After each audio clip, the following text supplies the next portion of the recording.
Hello, welcome to Win Some Lose More. My name is Dieter, and I'm joined again by my brother Rick to make up the two loose. Gosh, we are at the top of our bottom 50 of our top 100. This is number 60 to 51. These games are cracking. These just cracking. I really enjoyed the last one. I'm excited to hear what you've got for this one. What's your 60? I'm going to cut all the preamble, just jump straight in. What's your 60?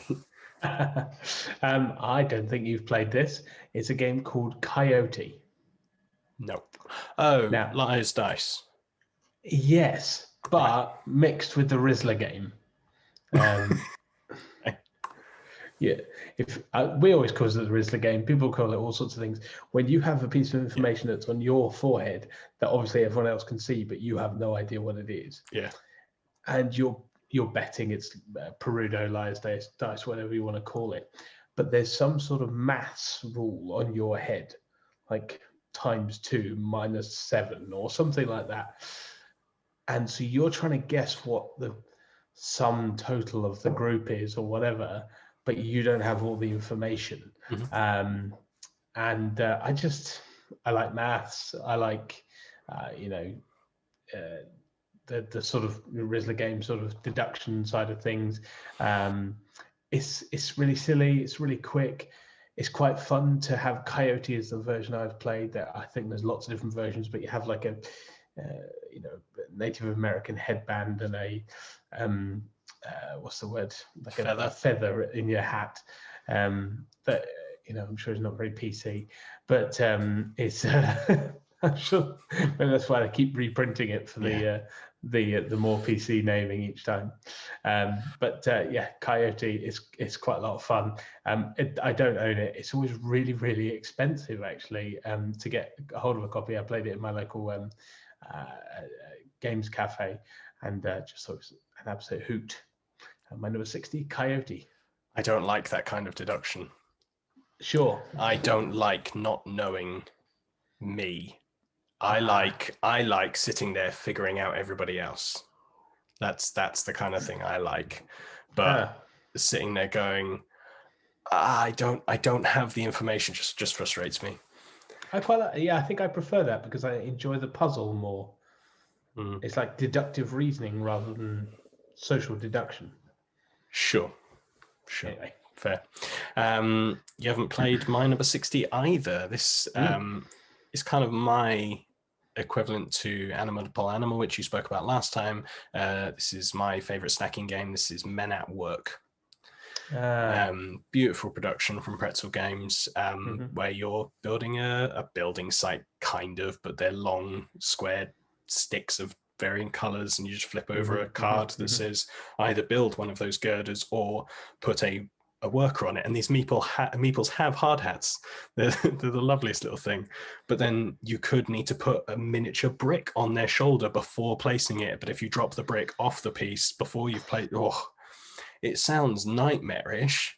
It does. But it's so silly and so fast that no one cares. It's more likely that everyone will lose. Well, one person will win by default rather than succeeding at you get points for having the highest thing when you place it, but you're more likely to cause accidents and lose points and go out and somebody's left. But it's one of those that it's just funny. You tear it down, you put it back up again. No one cares. It's not an invested, I have to be good at dexterity kind of game. Super accessible. We've played it with children aged as low as 6, I think. And they grabbed it really quickly. Played it with our parents. It's just got a good scope. Lovely, bright, beautiful, solid production. Men at Work. The other one in this sort of category that really appeals to me, but I know I'd be terrible at, is Tokyo Highway, which is with the lollipop sticks. Yeah, and the tiny, tiny cars, and you have to do it with tweezers. It looks incredible. I know I'd probably break the game.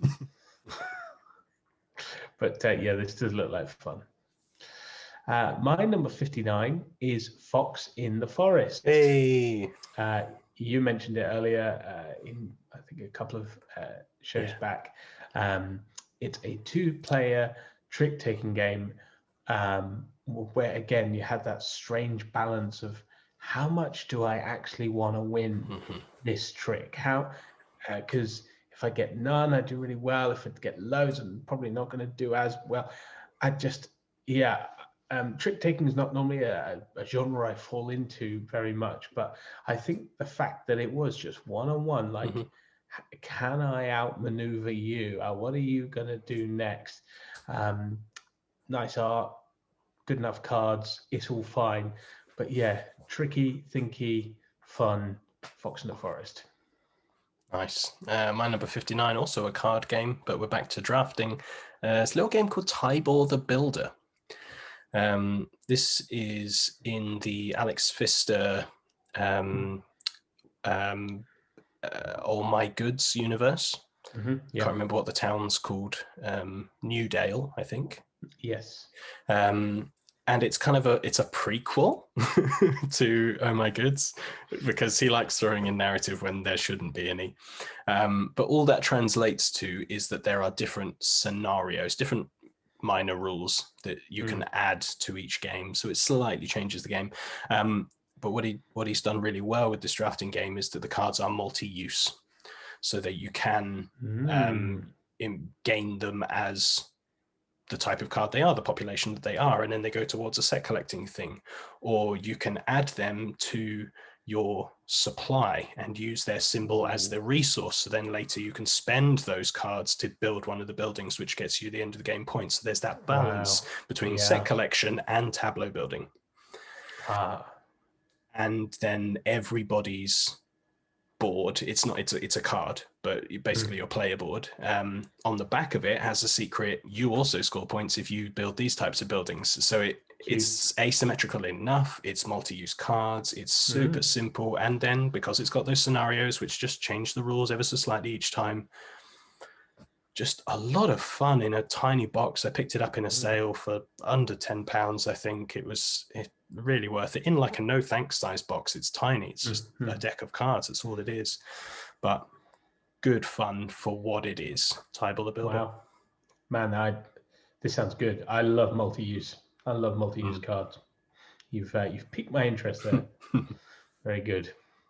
Okay, my number 58. I mentioned in the last video that there are a couple of games that I own that don't sit in my games cabinet because they're with the kids' games. This is the second of those. This is Rhino Hero. This is the one I was expecting. Yeah, sure.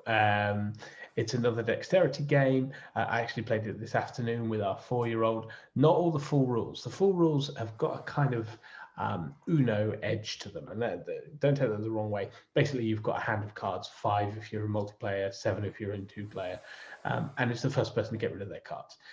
And there are some cards that will happen. See, I don't think I've played that. I've played Super Battle, the big version. I don't think I've ever used that rule. No, I know, it's hilarious, isn't it? Because really what this is you're making a massive tower. And today I was like, hey, 4-year-old, let's try and make this, let's do some of the actual rules. Let's just put 3 cards in front of us and like try and get rid of our. And she got it for like a minute or two, and they said, can we just make a massive tower now? And I'm absolutely, yes, we can. And each so it's just cards as well, which is the wonder of the thing. So the production is really low, but solidly done. It's very cheap. I think we got a copy for £6-7. Absolute bargain. Each level has a guide on how many foldable cards you can use, 1 or 2, and in what layout, and then you stack on top of that, and so she's just very happy, okay, we just play cooperative, really. How high can we do it? How big can we get? So there's the toy factor. There's a little rhino who's a superhero that climbs the thing. You mentioned Rhino Hero Super Battle. I don't think that would make my top 100. Because yeah, and I was really surprised by that, because you feel like it should just be the Sushi Go Party equivalent. It's just more stuff is better. But I don't know that that's true in this case, because I think it's just pure, it's fun. And you don't need more stuff. That's number 58, Rhino Hero. My 58, it couldn't be more different in terms of theme and weighting and all that stuff. This is an asymmetrical war game called Cry Havoc. Bit different. Doesn't have Uno in it then. It doesn't have Uno in it, but it does have deck building. This is a constant theme throughout. It's one of my favorite mechanisms. It's very slight deck building. You will get a card maybe every round, but you might only play 5 rounds.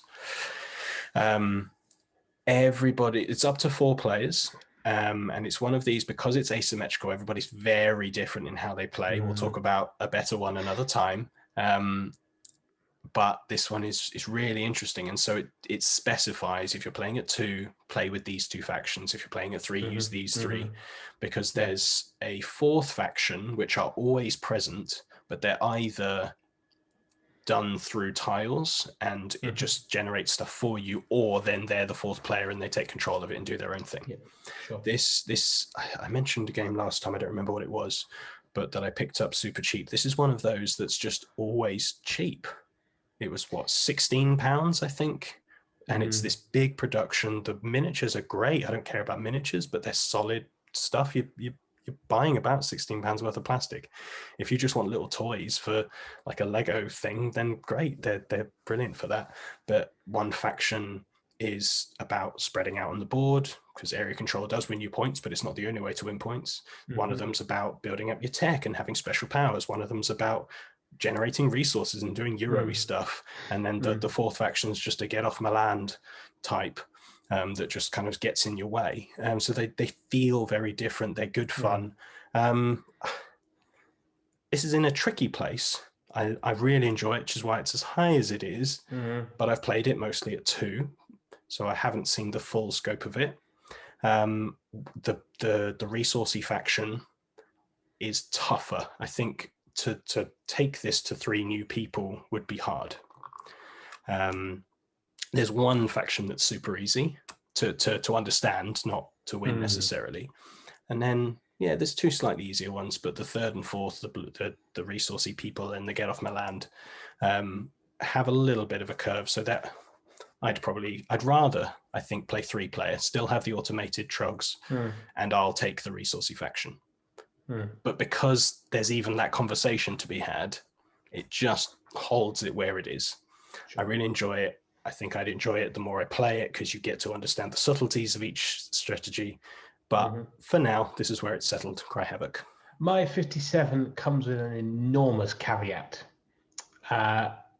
This is Harry Potter Hogwarts Battle, which, if you don't know, is a deck builder. Hey. That happens again. This time it's a cooperative deck builder.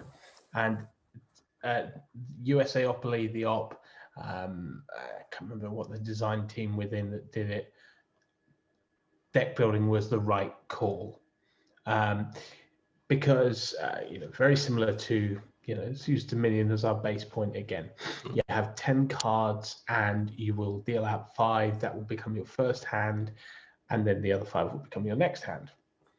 In every person's deck, and you're playing as Ron, Hermione, Harry, or Neville, you will get 7 matching. Everyone will get the same Alohamoras, which is a spell, and that will give you 1 influence. Now, that's your money.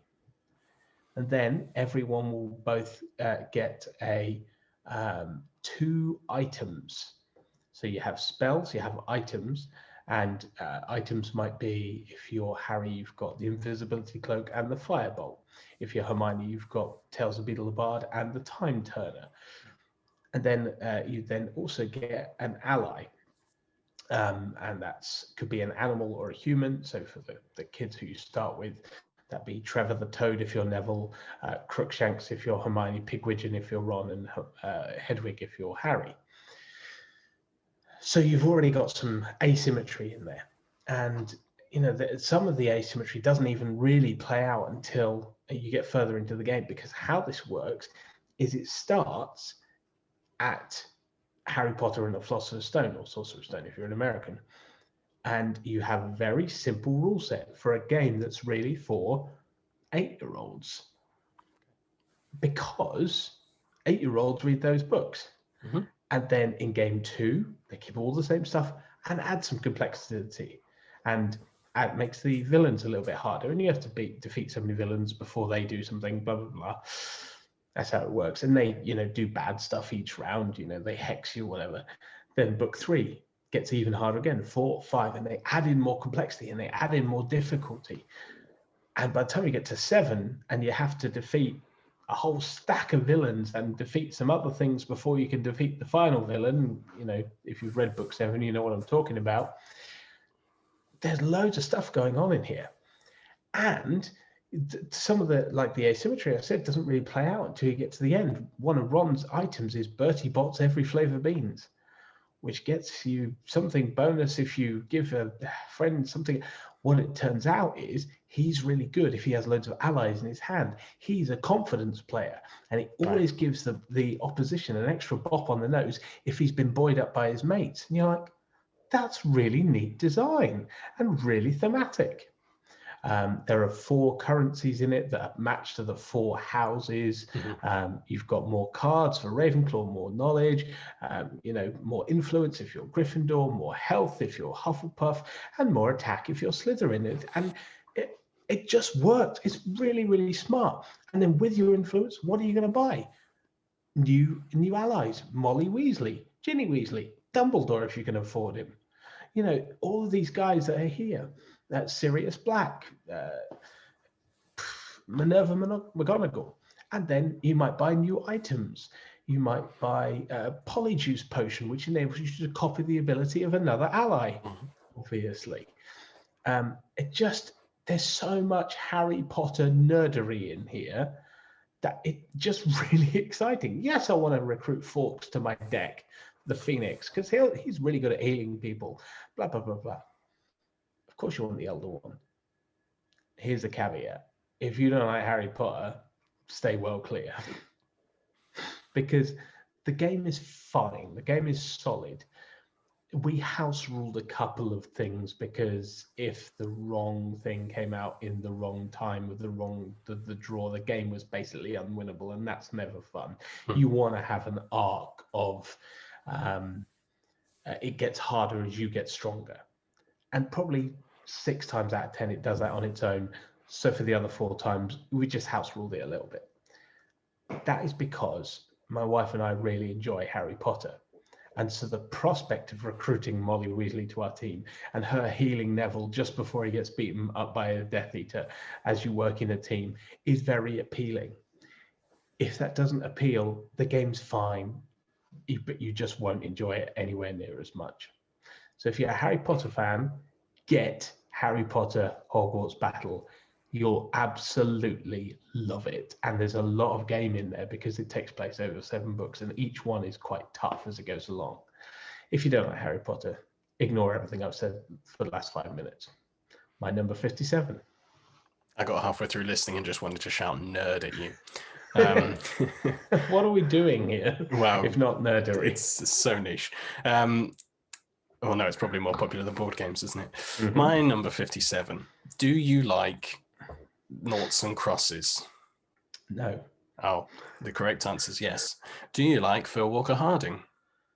To a degree. Again, the correct answer is yes. In which case, you'll love Imhotep the Duel. This is excellent. I have zero desire to play Imhotep. Zero. It looks fine. And you'll hear of other 2-player implementations of larger games later down the list, but this is a really good one. And the core mechanism, yes, you're drafting tiles essentially to go into different scoring categories, which is fine. That's normal. That's typical. But what the core mechanism here is a sort of noughts and crosses. There's a 3x3 grid. You've got your workers, your one opponent has their workers, and you just take it in turns placing it. And then whenever either a row or a column is full, or not even full, you can decide when to action it. There are boats with 3 tiles in each along 2 of the sides. And if you take a row or a column, you will claim the appropriate tiles from that boat. But then you'll take those workers off. So you won't necessarily get a line of all your people. your opponent may come in. So it's going, well, that's okay, because actually I'm going to clear that and set myself up for a different combo, and actually I'm going to force them to take a tile that they don't want because the tiles score differently. There might be ones that you need consecutive numbers, and actually you screw them up just by forcing them to take a number they don't want, or what have you. So it's just one of these super simple games. This is what he does really well. Takes super simple ideas, makes a relatively easy game that just has satisfying choices. He just seems to do it, in my opinion, he just does that really well. With all of his games that I've played, they're nothing incredible. Like, they're not new ideas. Sushi Go, we've mentioned many times. It's just this super simple, beautiful design. And he's done it again with Imhotep the Jewel. I could teach this to anybody, and I think they would get it. Whether they enjoy the theme and all that stuff, who knows? But the core scoring mechanisms are really clear, and the core playing mechanisms are is elegant and simple. Imhotep the Jewel, it's good. My 56 is one that was further down on your list, and so I'm not going to spend a lot of time on it, particularly as I spent so much time on Harry Potter just now. But this is Magic Maze, and just to say, I really echo everything that Dee said on the last one. It's lots of fun. A cooperative game where you can't speak. I mean, there's your elevator pitch to begin with. Just brilliant. High levels of frustration, high levels of stress. It's real time, but it doesn't feel so undoable like, I don't know, Kitchen Rush or something. It just really works, really fun. And a bit like taught it to loads of people, which meant I only ever really got to sort of level 8 as well of, 16, 18, however many there are, because it just ramps up in complexity, and I just had other stuff to play. And again, a bit like you, I just was like, okay, great, that was fun. Done with that one now. Very, very worthy position of 56 on my list, Magic Maze. Great. My number 56, I don't think I would have enough money to convince you to play. It's a Gloomhaven again. No, I think I could convince you to play Gloomhaven. Yeah, you could. I don't think I could convince you to play the Dwellings of Eldervale. Right? Even you've probably never heard of this, but immediately the name, you're like, I'm not playing that. Yeah.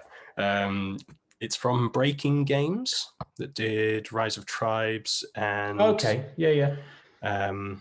oh gosh, a bit more successful one than that. I can't even think what it is. But a good company with great production. And this is magical monsters and area control and fighting big monsters and things. And I'll go. Yeah, quite.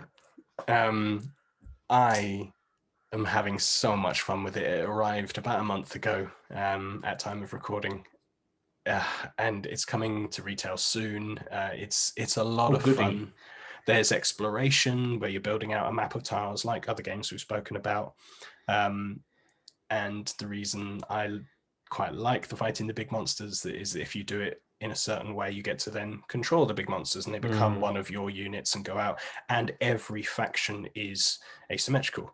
You have the same setup, but everyone has powers for different units, which is just really clever. And everything comes in game trays, which always goes down well.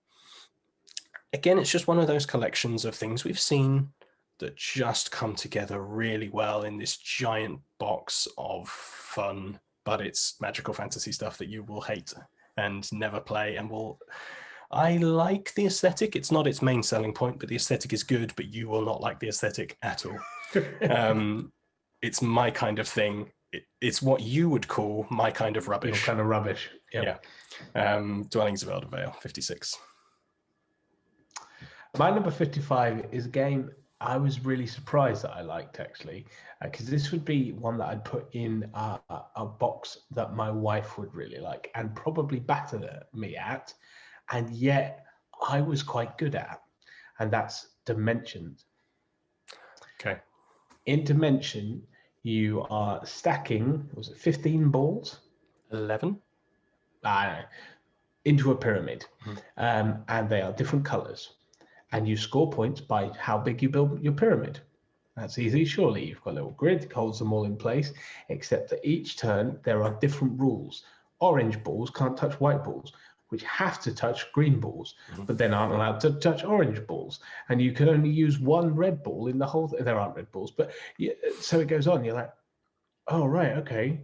So if I put all the blue balls down here, they're not touching anything else except that black ball. And no, he's not allowed. I could take that one off. Put the yellow ball in. There's not a yellow ball either, but you know what I'm talking about. Very abstract. Again, there's a point system, but who cares? It's just a really interesting puzzle trying to stack up these really nice wooden tactile balls. And that's Dimension 55. I think we're both right. I think there are 15 balls, but your pyramid is 11 high because not everyone is used. There's 3 or 5 colors, but yeah, I think 100 to 150, somewhere in there for me. It's good. It's an excellent teaching tool for kind of logic puzzles. If you don't need the timer, if you're using it with younger kids, but older kids, stick the timer on. It was a useful tool as a teacher. Just to get them thinking about this stuff, because sometimes the rules contradict each other and you have to think actually which one is I could get more points out of or lose fewer points from not doing. So it's a good game. It's good. My 55 is there are 2 more Pandemic family games, but this is the highest game with pandemic in its name. This is Pandemic Fall of Rome.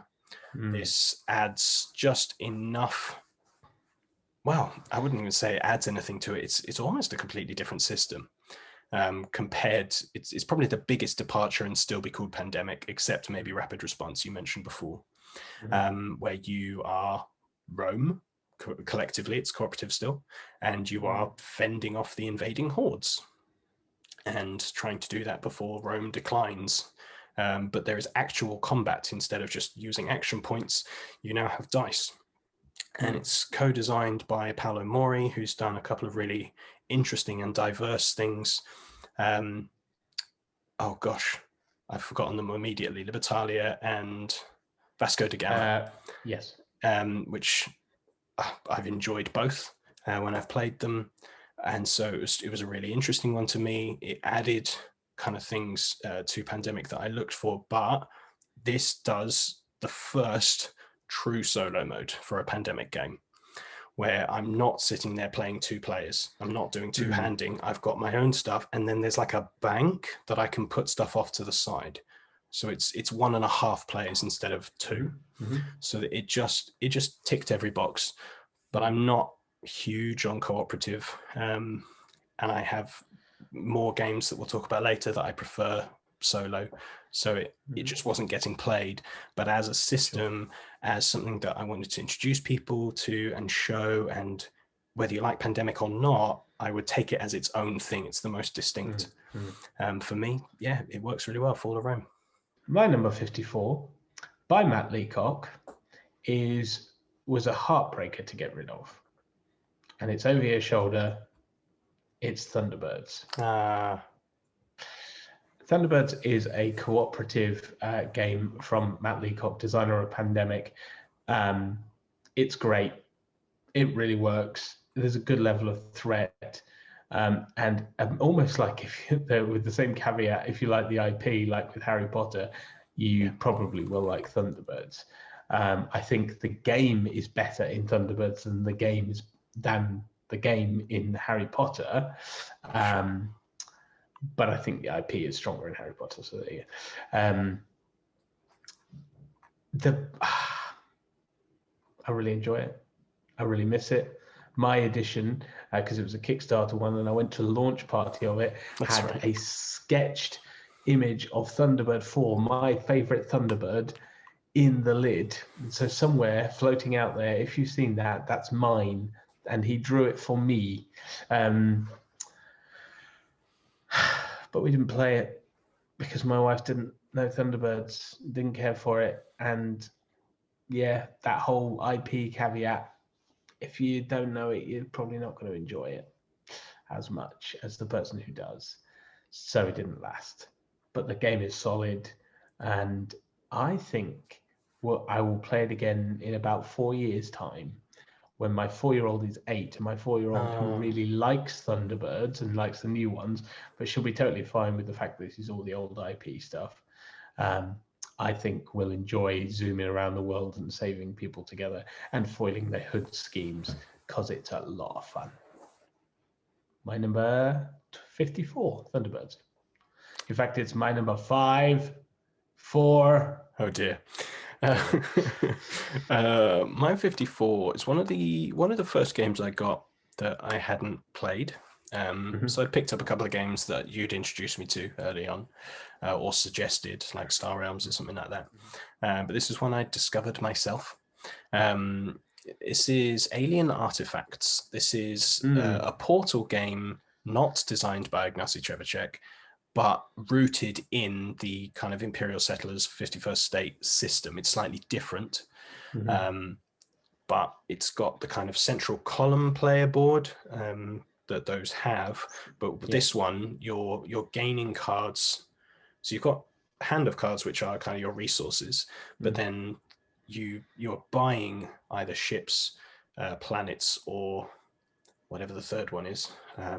An ore, I think, some kind of resource that you've discovered on these foreign planets, and you gain. It's technology. And you get them from the middle that everybody has access to. So it's almost drafting, and then they go onto the left side of your board, and they're yours, but they don't do anything yet, until you then do other stuff to build them onto the right-hand side of your board. So you're then building your tableau there, and the ships allow you to attack. It can be another player, or it can be this neutral alien race that you can fight and get rewards, or the when you land on the planets or discover the planets, you get some resources from them, or the technologies give you ongoing bonuses. It's the normal kind of stuff, but it's just a different approach to it. It had quite a steep curve, but not too daunting, not too inaccessible. It was easy enough to get into, but it was a step up from anything else I played at the time. But it then had the same issue as games that I've spoken about before, where we got rid of it because it had been a while since we'd played it, because I buy too many games too quickly.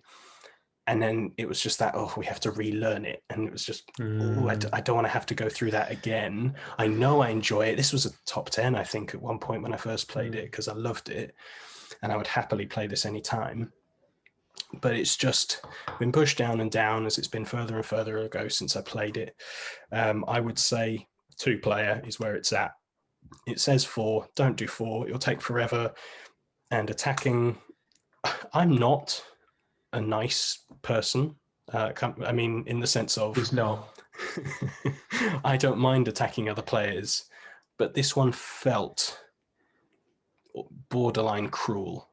Maybe it was because we're playing 2-player and it was just very deliberate, but I would just always attack the aliens, and I was glad to have that option, because you completely destroy a card of your opponent if you win, and it's just like, I would hate that to happen to me, so I didn't.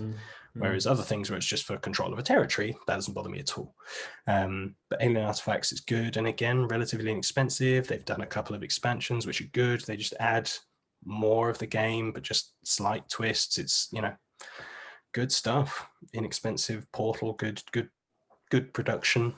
Not the top level, but good. Yeah, I don't really have anything bad to say about it other than don't play it for Alien Artifacts. Well, my 53, you can certainly play it 4 and 3 and 2. It's what Deep mentioned last time, Quadropolis, which is, as he says, city builder with the wonderful draft system of placing your architects around the edge, and they get a certain thing based on the number you've put there, but then you have to place them according to that number as well.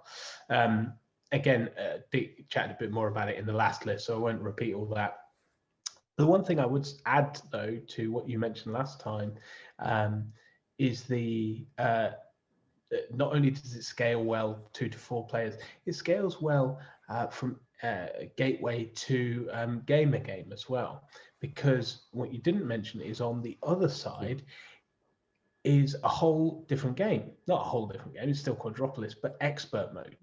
And they add in more tiles, skyscrapers become available, and they take more to power, but they will score you more stuff. And so you've got that push me, pull you there, and they score in slightly more exponential ways. You need to have rows and columns, and it's a bit more involved.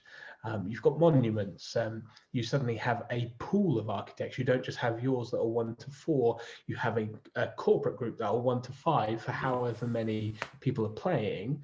But you are able to pick the 4 twice, for example. You're not restricted to the 1 to 4s.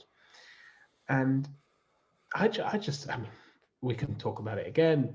Days of Wonder production. It's very nice. It's very neat. I just thought, for the fact that they tweaked 3-4 rules, they just switched it from game you can teach your mum to one that's actually a really tough challenge. And I know a lot of people are like, oh, I'd never play the one side or the other, because they're actually really happy with both products. And I think that's really rare to have a game that does both. So I think that's really good about it. 53 Quadropolis. My 53, I'm going to make very clear, is my 53. That's great. But Rick is going to talk about all the positives of this game another time. So I'm going to come in with some negatives, but bear in mind, it's still my number 53. This is the lowest Stonemaier game that I've ever owned. This is Wingspan. Yes, the tirade. Let it come. I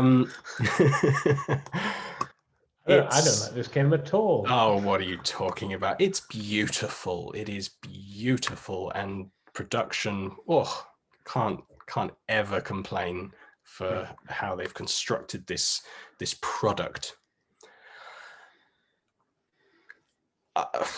It's too random. It's too random. You're building up birds in your wildlife reserve, whatever it might be, to get eggs, to get points, to get other birds, to get powers, to get points, because theme. It's way more thematic than that. And the actions aren't thematic. It's thematic because the birds themselves have bird facts on them, and their actions sort of relate to those facts. Yes, but predatory birds eat smaller birds, and you have to check their wingspan and things. Yeah. But I understand the fact that to, get a falcon out there, you take an egg from a bush tit. That makes no sense. So theme is. It's almost a different lens to judge theme through. Yeah, and I wonder if this was tainted by expectations. It's a good game. I've got nothing against the game, but for how people talk about it and how they sell it, I think they're wrong, personally. And most people think I'm wrong, and that's fine. I'll be wrong. Go watch the Shut Up and Sit Down review if you want me to be right. I even did a why I like for it, because it's good, but I wanted to be able to outthink my opponent. I think that's been a theme within some of these games that I play, is a battle of wits. And yes, you've got your scoring cards at the beginning. Yes, you have your hand, and you've got some short-term planning you can do and some long-term planning. I like medium-term planning. I know that's so picky, but I like having a clear thing to go for 2 or 3, 4 rounds. And yes, there's the end of round goals. Everyone will shout at me saying, they've given you that thing. Yes, but that's not my engine. Once I've done that round, I never have to think of that thing again. That annoys me. That's great for round 3 and 4, where I've built up to that thing just so then I can build on top of it to do this last thing. That's great. But round 1, I might be plowing everything into getting round 1 down, and then I'm in a really bad position for rounds 3 and 4. And it's like, it's beautiful. Get it. If someone wants to give it to me, if anyone wants to trade stuff for it, I will happily take this game if someone wants to play it. And I've not played any of the expansions, and I want to use your argument, because people go, oh, the first expansion kind of fixes some of the things. If you have to get an expansion, don't get the game. Yeah. But it's my number 53. It's great. But it's the only Stonemaier game that I used to own. Every other one that I've bought, not true. I've lied to you completely. My Little Scythe is the other one. But Wingspan. Which incidentally I didn't list because I would count that as a kid's game, so I didn't put it on this list. All right, Rhino Hero. But I'd say that plays with adults. If I was playing with adults, I might get Rhino Hero out. I wouldn't get My Little Scythe. I'd get Scythe. Okay, an argument for another time. But 53, Wingspan. We'll hear about it again, don't worry. Yeah. My 52 is The Chameleon, which is social deduction, word game. It's okay.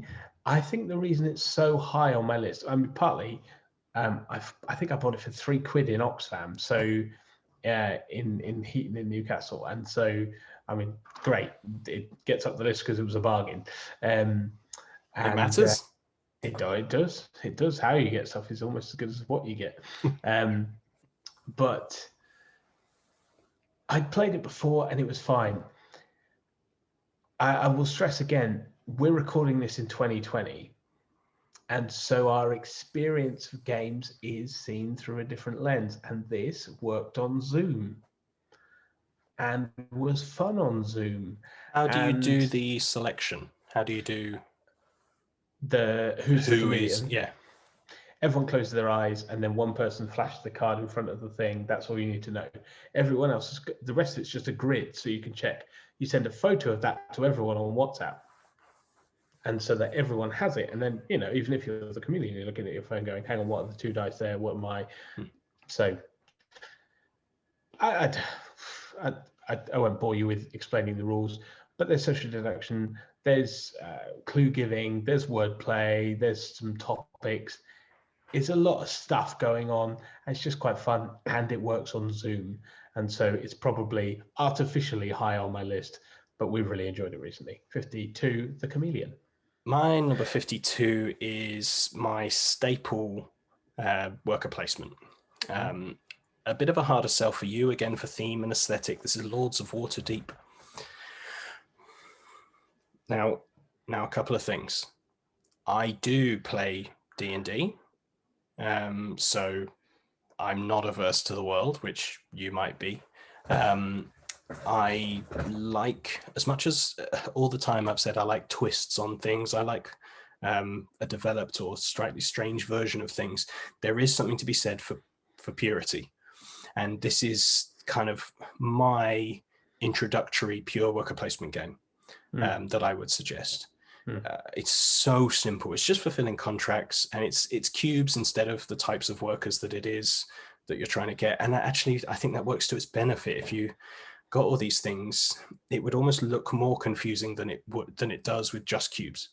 And its main thing, as your point with the Chameleon, we're in 2020. This is on Steam.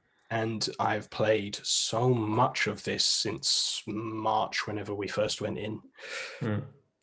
Probably played about 20 games of this, because most weeks we would play this or Scythe or Dominion or just a standard game that we're all familiar with, because then we only had to learn the interface, not a new game. Yeah, totally. So I've played loads of this, and it's just got a spot for me. The thing that it does really well are buildings. So you create new worker placement spaces, but people own them, which is a great, that's the twist, I suppose, if you like. But it's the traditional format of you place in turn, and once it's full, you pull them back, you do another round, there's 8 rounds, you're done. But it just works really well. Yes, if you don't like the theme, fine, it will put you off. But if you don't care, or you do like the theme, it's great. There's not much wrong with it. Lords of Waterdeep, 52.